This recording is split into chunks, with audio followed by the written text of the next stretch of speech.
Yang saya hormati Bu Ketum, Pak Sekjen, dan Pak Wakil Ketua, Bapak-Bapak kelompok tani, pengurus, juga pengurus DPP yang lainnya.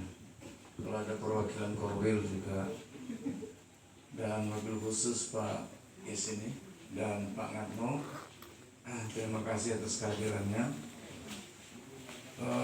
Sebagian dari bapak-bapak nggak kenal saya, sebagian ada yang kenal. Rasanya jadi manusia itu tidak boleh sombong, tapi menunjukkan kebenaran juga perlu disampaikan. Banyak orang itu berdiri di tikungan, ketika susah dia nggak kelihatan, ketika sudah berhasil dia ngaku-ngaku. Nah, ini perlunya pelurusan sejarah. Bung Karno bilang jas merah, jangan lupa akan sejarah. Saya kira kata-kata Bung Karno benar. Di abad sekarang ini banyak pengkhianat, banyak juga orang yang berdiri di tikungan. Oleh karena itu, baik Mas Sekjen, Bu Ketum, kuncinya Pak Is tadi bilang, persatuan itu sangat penting. Teman-teman sekalian, saya mendampingi kelompok itu sejak tahun 90. Jadi kalau prestasi lamanya membina kelompok, mungkin saya juara lah di antara semuanya. 90 sampai sekarang tuh masih gitu. Jadi hafal betul sifat petani, hafal saya. Juga saya hafal sifat aktivis, karena saya besar di LSM juga. Saya banyak melahirkan LSM, malah orang bilang saya beternak LSM. Mungkin banyaknya LSM saya buat. Sehingga saya dunia akademik pasti itu dunia saya juga. Jadi saya punya pengalaman yang unik juga, Pak. Enggak semua orang punya seperti saya. Saya pernah jadi birokrat, saya jadi guru besar, saya pendidik, saya bermain dengan petani, sampai ke rumput lah, sampai pergerakan juga saya ikut. Jadi sebagai seorang pendidik, dosen, saya tidak hanya menghafal buku, tidak hanya membaca, tapi saya betul-betul menghayati apa ilmu itu. Banyak sekali teori-teori barat yang saya tolak, yang saya tidak mau pakai. Dan saya nyatakan dalam tulisan saya tidak setuju dengan teori itu. Dan saya bangun teori dari bangsa kita sendiri itu. Saya temukan di petani, saya temukan di lapangan, saya saya konstruksikan, saya bangun dia. Caranya saya masih pinjam ilmu mereka untuk cara mengkonstruksi. Saya ada beberapa buku tentang hutan rakyat. Hutan rakyat nggak ada bukunya di dunia, nggak ada. Tapi saya tulis itu bagaimana mengelola hutan rakyat yang baik, pakai ilmu rakyat sendiri. Disitulah saya punya cita-cita. Saya sejak dulu memang selalu berseberangan dengan kaum buruh tani dalam peperangan intelektual saya. Kalau luar Jawa pasti saya bertentangan betul, karena banyak konglomerat pengusaha yang menguasai hutan di luar Jawa. Saya nggak suka. Pasti itu juga musuh saya. Tapi ini di Jawa, ini BUMN, negara. Tapi negara ngalahin feodal, kata Presiden. Caranya betul-betul seperti feodal. Itu pun menjadi kritik saya pada mereka. Nah, sehingga teman-teman sekalian, tahun 2015 saya studi menghitung hutan rakyat di Pulau Jawa. Luasnya saya dapat 2,7 juta hektar. Perhutani itu 2,4 juta hektar dan rusak. Rakyat itu 2,7 juta hektar, baik hutan rakyat. Kesimpulan saya, rakyat lebih pintar sebetulnya mengelola dan memanfaatkan hutan itu, walaupun itu milik dia kan. Kemarin baru beberapa hari yang lalu teman-teman saya juga mengevaluasi kondisi hutan raya di Jawa. tambah 2,9 juta hektar sekarang. Jadi dalam waktu 6 tahun rakyat itu berhasil menambah luas hutan dari 200.000 hektar. Boro-boro perhutani mau tambah, tanah kosong yang bertambah. Itu contoh.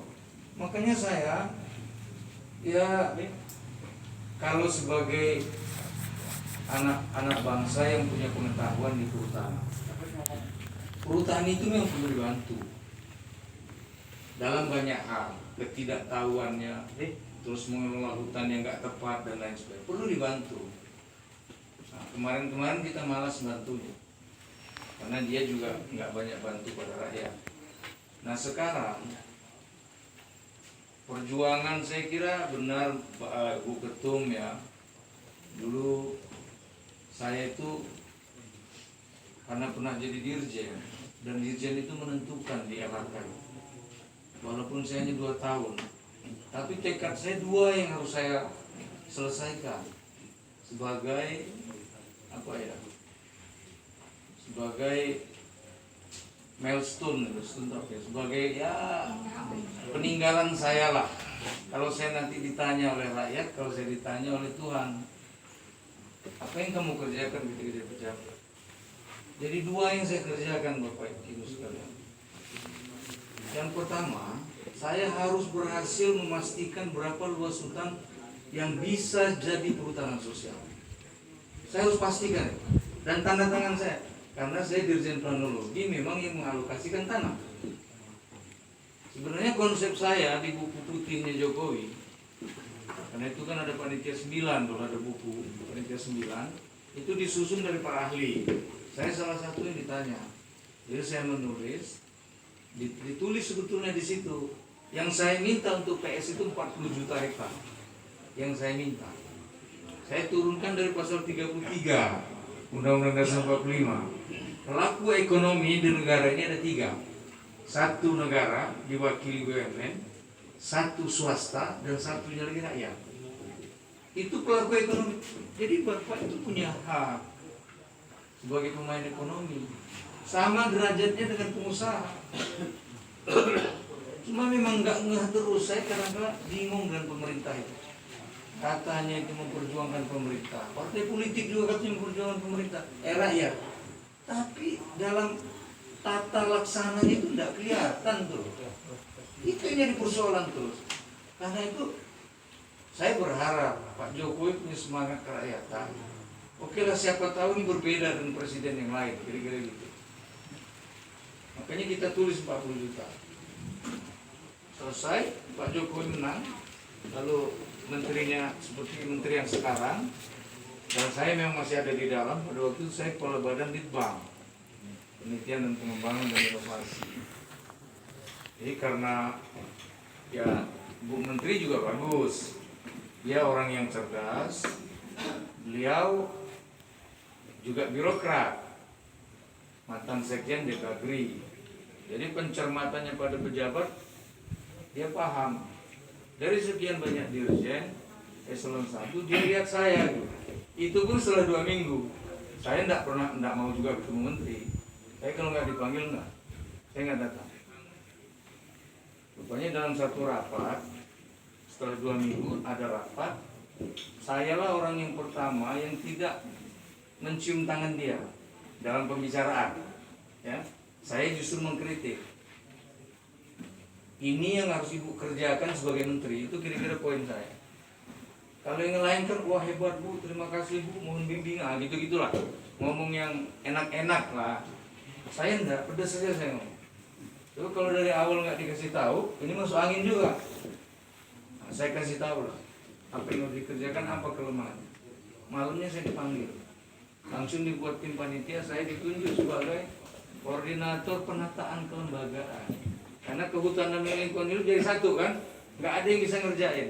Panggil saya di SK kan, saya jadi koordinator. 6 bulan saya selesai. Nah dari itulah ada tes. Tadinya tesnya ada tes suruh ngelamar kan. Saya bilang Bu, saya pamit, saya mau pulang ke kampus. Saya udah lelah juga. Saya mau pulang ke kampus, nggak boleh. Udah selesai tugasmu, yang lain kan tidur nggak kerja. Lah Bapak yang 6 bulan siang malam ngurusin kelembagaan malah pulang. Kan nggak benar nih katanya, nggak boleh pulang. Saya bilang gini, saya pulang karena peraturannya suruh ngelamar jadi dirjen. Saya nggak mau, saya nggak mau ngelamar. Sebagai orang Islam nggak boleh minta jabatan, itu ajaran Nabi, nggak boleh. Jadi saya tidak mau. Lalu gimana, ada saran nggak? Saya kasih saran akhirnya. Apa saran saya? Bu, ibu tunjuk saja. Kak, ibu tunjuk SK kan ini yang boleh ikut tes. Kan saya nggak ngelamar. Akhirnya ditunjuk ABCD, udah saya ikut tes. Saya di 2 tempat sekjen dengan dirjen planologi. Dua-duanya saya nomor 1. Saya dipanggil. Mau pilih yang mana? Saya pilih planologi. Loh kenapa? Saya minta bapak desain, nggak mau.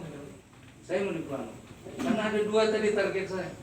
1 menggulkan tanah yang untuk PS, dan yang kedua TORA, tanah objek reforma agraria dari kawasan hutan. Jadi di penghujung saya tanda tanganilah sebelum saya pensiun di sana, karena saya harus kembali ke kampus. Saya tanda tangani 12,7 juta hektar.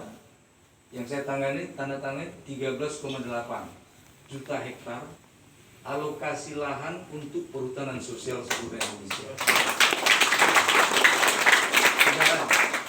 Yang kedua, saya tanda tangani 4,1 juta hektar tanah hutan untuk reforma agraria. Saya tanda tangan itu. Tugas saya selesai apa yang saya mau. Bapak Ibu sekalian, apakah saya tidak punya latar belakang?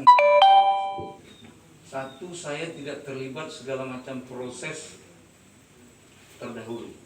Main uang tidak, apa-apa tidak, karena saya orang kampus. Sehingga saya tidak ada beban dosa.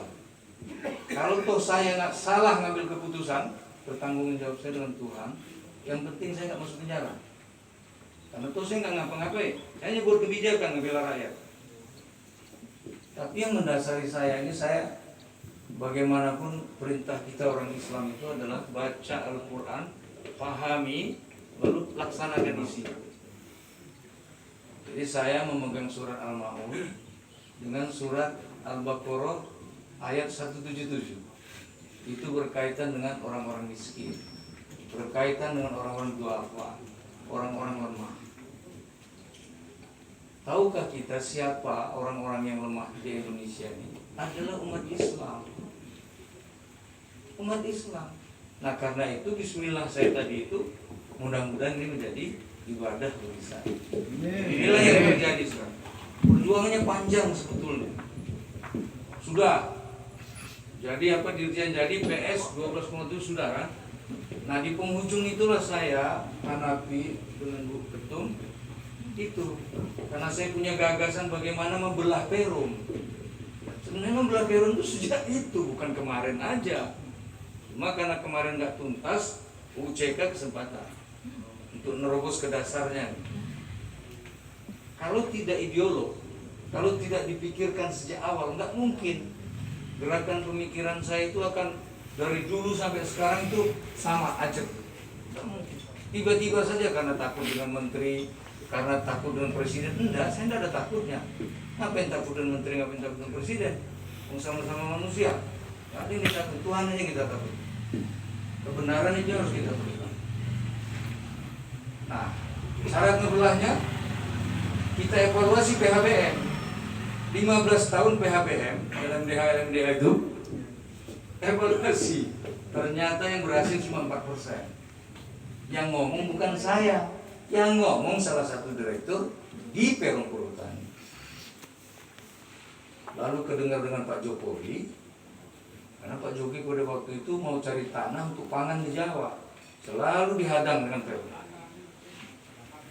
Lalu akhirnya diperintahkan rapat ke Menko, saya diajak menteri rapat. Begitu pembukaan rapat, bubarkan Perum. Itu rapatnya di Menko itu. Betul Pak. Saya bilang dari dulu saya juga mengubarin ini ada kesempatan. Nah, cuma kan begini, tidaklah semudah yang kita bayangkan. Karena ada 18.000 orang hidup dari Perum Barat.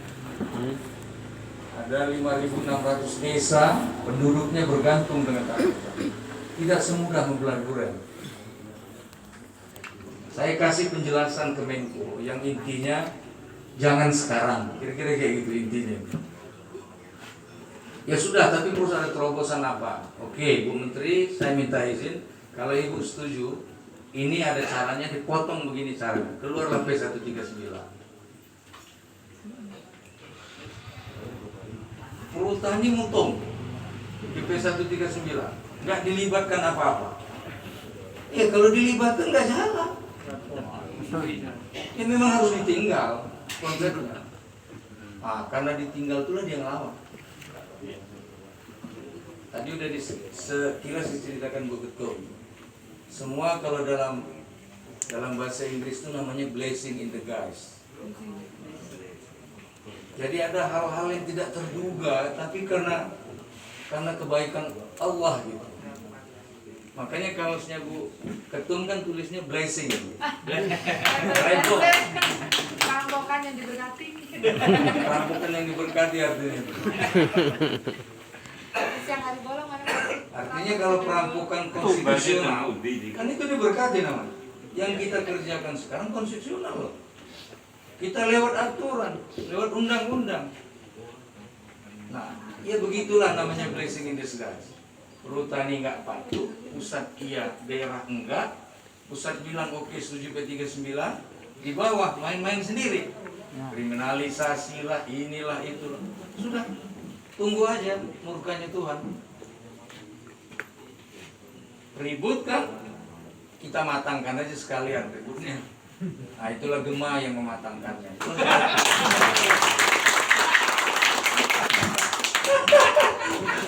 Karena ada Mas Tri, ada Han, ada Edi dan teman-teman. Jadi matang. Jadi gitu kalau politik tingkat tingginya seperti itu. Orang pusat nggak tahu. Ada yang seperti itu mematangkan situasi dan Pak Is ujungnya memberikan kesempatan untuk ketemu presiden. Tendang bulan depan gawang. Tenang bola. Pemikir nggak perlu di depan. Pemikir nggak kelihatan Pak. Tapi alhamdulillah karena tadi kita minta berkahnya Allah. Karena niatnya tadi itu saya menggunakan Al-Ma'un dengan saya menggunakan Al-Baqarah 1 pembelaan kita orang Islam kepada umat manusia. Itu adalah perintah Tuhan. Alhamdulillah. Jadi bapak-bapak ketua-ketua ini harus sama pikirnya dengan saya. Siap. Taninya sayang. Siap. Taninya sayang. Kalau ada orang-orang yang agak-agak berkhianat, tegur dengan baik. Luruskan, garis tarik ke tengah lagi. Jangan dibenci. Kalau sudah berkali-kali nggak bisa, baru diputuskan lewat organisasi. Jangan dengan kebencian. Dengan kebencian nggak berkah. Dengan cara organisasi. Karena itu organisasi dibentuk anggaran dasar rumah tangganya yang lebih lagi. Pengalaman 2 tahun cukup. Lalu tambah pasal-pasalnya yang memang akan memperkuat itu. Ya, jadi perjuangan kita P39 dibegitukan, dihianati oleh Perum cari gara-gara, ya sudah kita cari jalan lain, masuk ke, saya bilang dan Bu Ketum dengan teman-teman, PS tarik ke epicentrum. Mungkin kawan-kawan masih ingat, saya selalu bilang epicentrum. Tarik PS ke epicentrum kekuasaan. Cuma itu jalannya. Kalau yang kita hadapi cuma perhutani, yang kita hadapi cuma menteri, ya ke pinggir terus. Tarik ke epicentrum. Apa epicentrumnya? Istana. Masuk ke istana. Ya Mas Berdek, saya selalu ngomong begitu. Tarik ke tengah. Karena kata-kata ini saya educate juga di Kementerian LHK. Ketika UU-CK nggak ada pasal tentang perhutanan sosial. Terpaksa saya kuliah lagi setengah jam di situ kan, ngasih kuliah lagi ke mereka. Tapi ya gimana Prof? Kan usulan ke DPR ini udah jalan. Nah, lalu kita buat taktik lah, yang mereka mendukung saya. Mereka persilakan beli. Udah kalau begitu, Prof, Anda bergerak aja, kami restu. Apapun yang mau Anda kerjakan, masuk ke DPR, kami setuju. Terutama tentang perhutanan sosial. Grill ya, saya dan kawan-kawan DPR dan Komisi 4. Kawan-kawan di balik, 1-2 orang ada mantan mahasiswa saya, jadi saya lebih mudah masuknya. Itu ada pembahasan, saya diundang. Saya buat 60 halaman. Saya tulis itu, masukkan ke balik itu, untuk memperjuangkan PS. Akhirnya diputuskan dan mereka, ini pasal akan kami tambahkan.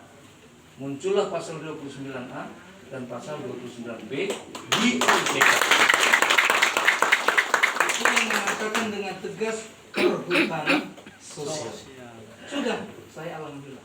Berarti 12,7 juta hektar aman. Amin. Aman. Seluruh Indonesia maksudnya. Pasti Jawa kebagian. Mau Pak Jokowi enggak 3 kali, mudah-mudahan 2 kali aja, jangan 3 kali. Saya enggak melanggar konstitusi. Kecuali ada gerakan Gemah. Jadi siapapun nanti presidennya, enggak bisa saya enaknya nendang PS itu enggak bisa. Karena siapa yang nendang PS dihajar oleh DPR. Itu produk DPR kan? Itu. Jadi kuat kita sudah. Jadi bapak-bapak jangan pernah merasa warga negara kelas 2 lagi sekarang. Enggak, warga negara kelas 1. Derajatnya sama dengan izin yang dikeluarkan pemerintah untuk perusahaan-perusahaan besar. Sama derajatnya. Nah sekarang apa challenge-nya? Jadi apa tantangannya? Tetap ada tantangan. Tuplah 10% dihapus. Tidak ada lagi. Karena itu biang kerok pertama.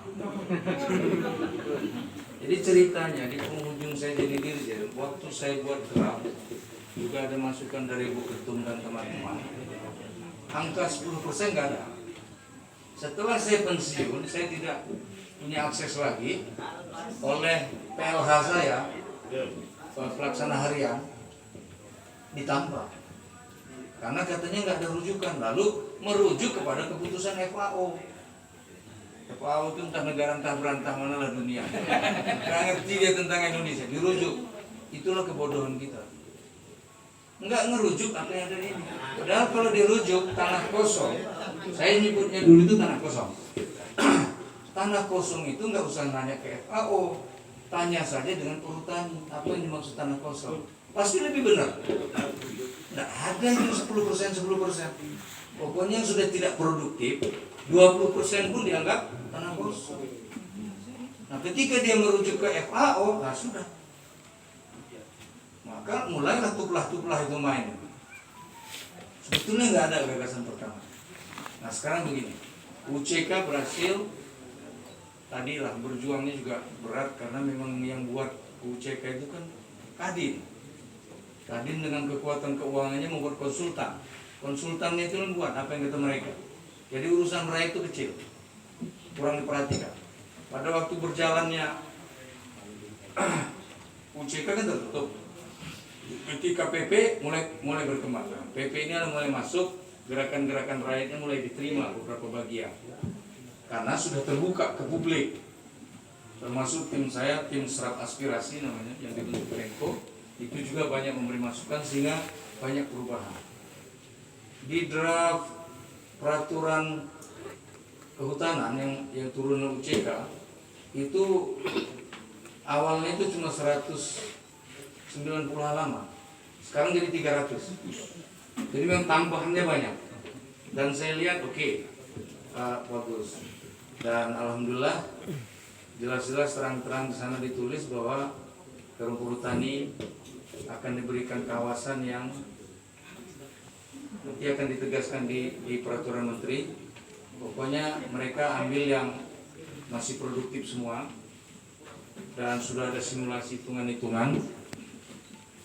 Kira-kira maksimal mereka akan dapat 1,5 juta hektar. Padahal luasnya itu 2,4 kan Perhutani. Jadi masih ada 800 sampai 900 ribu itu yang dialokasikan untuk PS dan penyelesaian. Ini masih cukup banyak. Namanya perjuangan kalah menang ada. Di satu sisi IPS, IPHPS langsung keluar, tapi di satu sisi yang Kulin KK itu masuk ke wilayahnya Perum Perhutani. Nah, jadi ini harus kita siasati, teman-teman yang ada di Kulin KK ini harus masih berjuang. Berjuangnya nggak bisa lagi ikut membelah, tapi berjuangnya pada sharing. Jadi bagi hasilnya harus dituntut yang tinggi. Jadi jangan kebagian yang rendah. Pak Jokowi selalu bilang kalau bagi hasil rakyat harus lebih banyak daripada pemerintah. Itu pesannya. Ya kalau kemarin bagi hasil 25%, kali ini dibalik aja 75 rakyat, 25 pemerintah. Perjuangannya pada tingkat itu. Nggak bisa lagi kita minta, oke Kulin KK harus masuk ke PS karena sudah PP. Satu, yang kedua, perjuangan kita masih harus bertahan sebentar. Satu, permennya harus dibuat. Permen perhutanan sosial 2 bulan ini akan selesai. Timnya sudah dibuat, ada tim pusat, ada tim kecil gitu. Nanti akan diadakan di konsultasi publik. Jadi kita akan ikut nanti bergulir, cuma harus aktif untuk masuk. Paling tidak apa yang ada di P39 itu diperjuangkan oleh Gemma. P39. Jangan sampai semuanya hilang. Kalau nggak kita kawal, ya itu saya bilang kebiasaan pemerintah kayak begitu. Dia buat aja, dia nggak mikirkan apa yang terjadi di bawah itu, nggak pikirin. Jadi harus kita kasih data yang kuat ke mereka. Jadi akan dibuat masa transisi sekarang. Kan nggak bisa langsung pemerintah 2,4 juta plok belah gitu kan nggak bisa. Karena menyangkut administrasi, menyangkut orang ya, logistiknya Perum Perhutani. Karena dari 57 KPH, kira-kira 10 sampai 11 KPH kan hilang. 10 sampai 11 KPH itu akan dimatikan. Karena ada pembelahan tadi. Yang mana belum tahu. Nah sehingga memang kita harus curi-curi informasi. Sebenarnya peta-peta yang mau dikasih ke Perum berapa, yang PS berapa itu harus kita curi-curi. Karena pada belum terbuka. Karena saling ngintip. Cuma saya hasil pembicaraan saya dengan menteri, sebetulnya menteri nggak berkenan 1,5. Menteri itu masih ingin 1,2. Untuk Perum itu 1,2. Jadi untuk yang urusan PS dan lain-lain itu 1,2. Jadi dibelah 50-50. Ini masih terus berdebat sampai titik tertentu lah. Tapi 2 bulan ini harus selesai. 1,5 kan selesai. Petani. Sama PSKL, jadi PB. Iya. 3 itu. Yang minta itu IPP, PSKL enggak. PSKL kan hanya memimpin aja. Jadi yang meminta itu IPP dengan Perum Perhutani. Kalau kami UGM mintanya 1,2. Ini nggak minta 1,5. Karena nggak realistis juga menurut saya. Jadi itu masih ada tantangan yang kita harus sikap itu. Artinya begini, 2 bulan ke depan ini bisa jadi semua administrasi tetap aja jalan. Karena di dalam PP dikatakan semua proses pengusulan perizinan itu tetap berlaku, tetapi mengikuti peraturan ini. Peraturannya PP 23. PP 23 harus buat permennya. 2 bulan ini permen harus selesai. Maka setelah permen baru ada eksekusi. Kalau menurut saya. Karena biasanya nggak berani para dirjen kalau belum ada permennya. Banyak permen itu dicabut. Banyak permen dicabut. Nah ada 3 skenario. Karena PS di Jawa akan sama dengan PS di luar Jawa. Kan tadi tanah yang bukan dikuasai Perum akan ditarik menteri.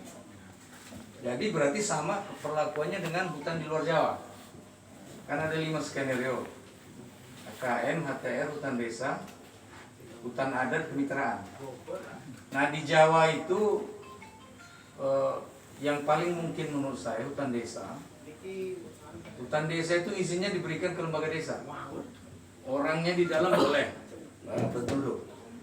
HKM diberikan kepada kelompok, diberikan kepada perorangan, diberikan kepada koperasi. HTR juga sama, diberikan pada perorangan, kelompok, dan koperasi. Pengalaman saya, yang dimaksud perorangan itu bukan kita. Yang dimaksud perorangan itu adalah pengusaha tingkat desa, pengijon di desa itu, yang suka minjemin uang ke bapak-bapak tuh. Ketimbang dia ngijon gitu, udah aja ambil tanah, jadi hutang. Kan lebih terhormat. Bapak biar di dalam kelompok. Karena kita kan memang pergerakannya komunitas, bukan individual. Jadi itu ada beberapa catatan yang masih kita akan hadapi. Tapi insya Allah barrier yang sulit-sulit sudah nggak ada lagi. Urusan-urusan dengan kerubutan ini insya Allah sudah nggak ada lagi yang keras. Karena sudah PP-nya sudah mengatakan pembagian areal itu. Persisnya di mana? Yang paling aman adalah apa-apa yang sudah diusulkan oleh ketum. Saya anggap itu area yang paling aman.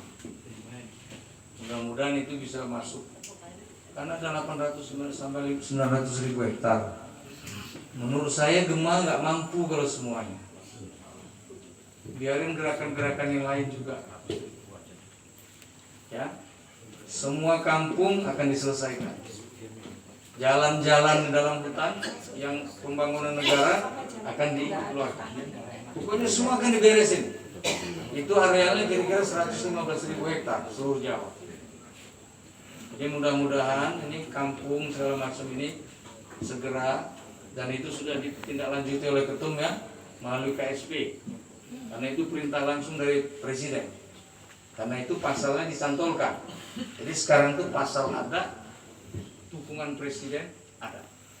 Jadi sudah nggak ada hambatan. Mudah-mudahan kawan-kawan kita yang berpuluh-puluh tahun sejak merdeka kampungnya masuk kawasan hutan sudah bisa tidur nyenyak ke depan.